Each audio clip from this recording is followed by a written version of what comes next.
you have rights as a travel healthcare professional. And today, we're going to talk about it.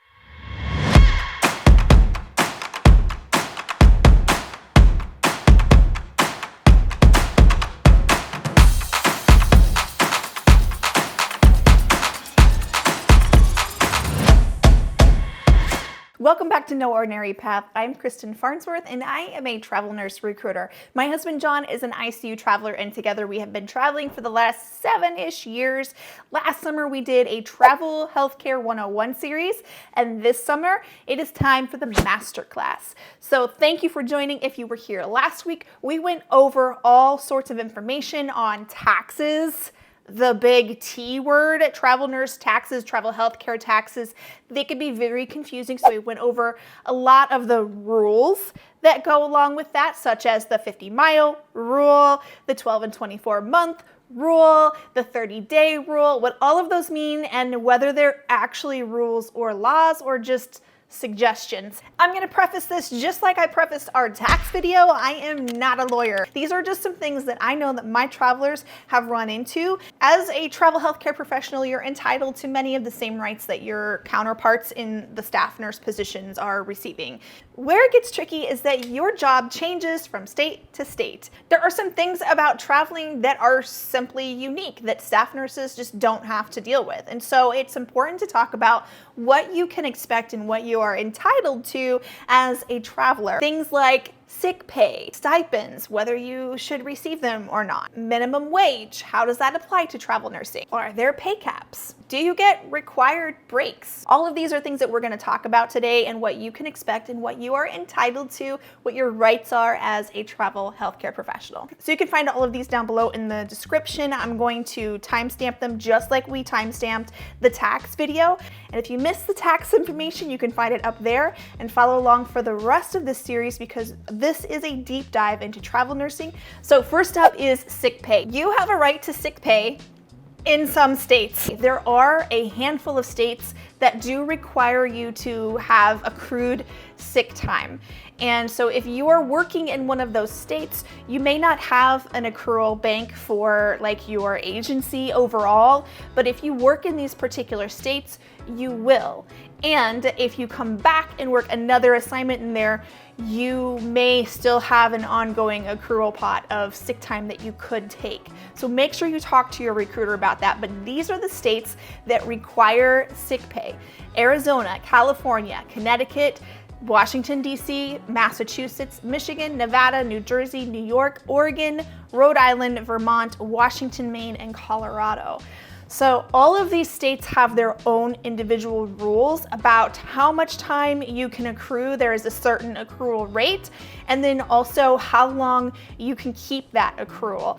The next one is a very hot button in the travel world, and I'm going to talk to you about it from both a travel nurse recruiter perspective and also from the traveler perspective because of John's contracts and me traveling with him as a family and how that affects his paycheck. You have a right to stipends. Most of the time. There are some tricky situations where if you do not go into work, you do not receive a stipend. This is generally when the facility is canceling you or they don't need you because there's low census. I understand this is a hot topic and that's why we're going to talk about it. But again, this is one of those things that's going to be different from state to state, facility to facility, and agency to agency. And the reason behind this is if you don't go into work, that agency has no way at all of collecting money to pay you because the facility does not pay the agency a dime if you don't go into work. On the flip side, there are agencies that will pay you a stipend if you are called off from work. This is not if you call in sick or you can't make it in for some reason. This is if the facility has canceled your shift. From a recruiter perspective, the ones that are paying you the stipends are holding that money back from somewhere. It has to come from somewhere. The only way that an agency makes money is if a traveler is working at a facility and they can bill the facility. So when you don't go into work, that agency is paying you from somewhere, and usually what it is it's something that they've held back from that pay package from the very get-go. It may not be labeled that, you may not see it anywhere, it just makes your pay package a little bit lower than what it could have been because they're holding that money in case you get called off. If you don't get called off, guess what? They get to keep that money. Pros and cons, both ways. But as a traveler, I do understand, I've been on that side. It is very frustrating to know that even if you get called off work, you still have expenses to pay. I completely understand that. No matter what, you're still duplicating expenses and you still have to pay for your expenses. So I understand that you want that stipend. You maybe feel you deserve that stipend. And so that is why I'm saying this is a very touchy subject. There is a third option. There are agencies that kind of do both ways. You may have some states that they don't pay stipends and some states that they do pay stipends when you are canceled. My best advice is to have an honest conversation with your recruiter, because chances are they are not trying to hold money back from you. They are not trying to cheat you. Most recruiters, I would say, are not trying to cheat you. They are trying to follow the policies of their agencies, and the agencies have those policies in place so that they don't go under. It is strictly business. It is not personal. So have a conversation with your recruiter. I can only speak for myself, but I operate as a recruiter erring on the side of transparency. If you ask me, in the beginning, if you're gonna receive stipends, if you get called off, I'm going to tell you an answer, yes or no. And I'm going to tell you why.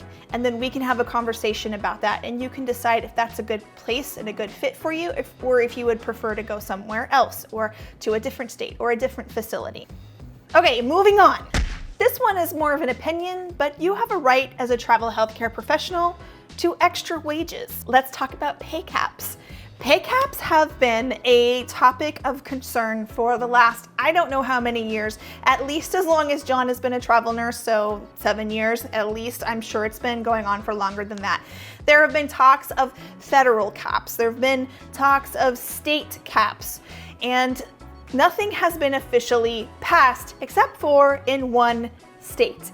In the state of Iowa this year, in March, the House of Representatives of Iowa passed a bill that would cap travel nurse pay. It has not gone through the Senate of Iowa yet, so it is not officially a law, but if and when it does pass, it will go into effect in January of 2025. House File 2319, it would cap their pay at 150% of the staff wages. What they believe will happen is that it will encourage staff nurses to stay and not leave to go become travel nurses. What I think is going to happen instead is that their shortage will continue and travelers will not want to go work in Iowa because it will not be worth it, and no agency is going to want to staff that. I have gone on a tangent, but if you have not figured this out, I am adamantly against pay caps. I think it does the complete opposite of what they're trying to accomplish, and I think that if they want to retain their staff, they should just pay them. Bottom line. But I say all this to let you know that if this does pass through the Senate of Iowa, it will go into effect in January of 2025. So if you're looking to travel to Iowa, it may not be an option for much longer. And unfortunately, it could set a precedent. So we're hoping that it doesn't, but it could. Moving on from pay caps, let's talk about something a little more fun. Required breaks. You have a right as a travel healthcare professional to required breaks.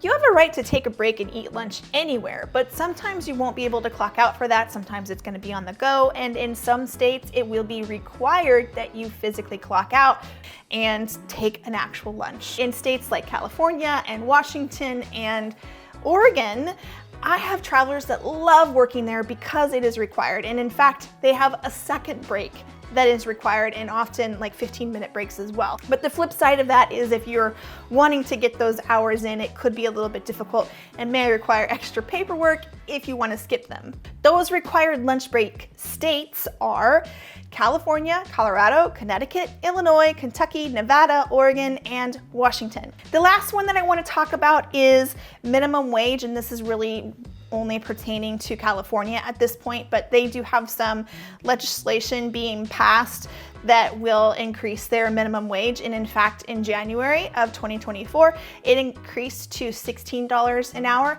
And this really doesn't affect travelers much, except if you are on call. So if you're in a unit that has on-call hours required, the law requires that we pay minimum wage for on-call hours. At some point, you will want to make sure that you take a look at your pay packages in California and make sure that your hourly wage is the minimum. Again, this is good and bad. It is good because it means that you get a higher rate for your on-call hours. It's bad if you are wanting to maximize your stipends, because what's going to happen is it's going to suck some money out of your stipends to go to your taxable wages, whatever the rate is going to be when it goes into effect. And if you're working with me, you have the right to transparency. I'm going to tell you like it is. I have nothing to hide behind the scenes. There's nothing for me to hide. I will be 100% transparent with you. I think that that is something you deserve as a traveler, and I certainly appreciated it when I was on the traveler side with my husband. If you're watching this and you are looking for a recruiter, this is where I'm going to plug myself. I work with Atlas MedStaff. I would be happy to see what I can find for you. If that is something you're interested in, make sure you check out up here and go to the Travel Nurse Jobs, unordinarypath.travelnursejobs. And please know, I also help allied professionals. When I set this page up, I called it Travel Nurse Jobs without realizing that I was excluding a whole group of people, and I don't know how to change it. So I do help allied as well, but it is noordinarypath.com/travelnursejobs, and you can put your information there and I'll get in touch with you and see what we can find you. We've got some more content on the horizon in this series. We have 6 more episodes left, so stay tuned every Tuesday. Thank you so much for joining, and we'll see you out there.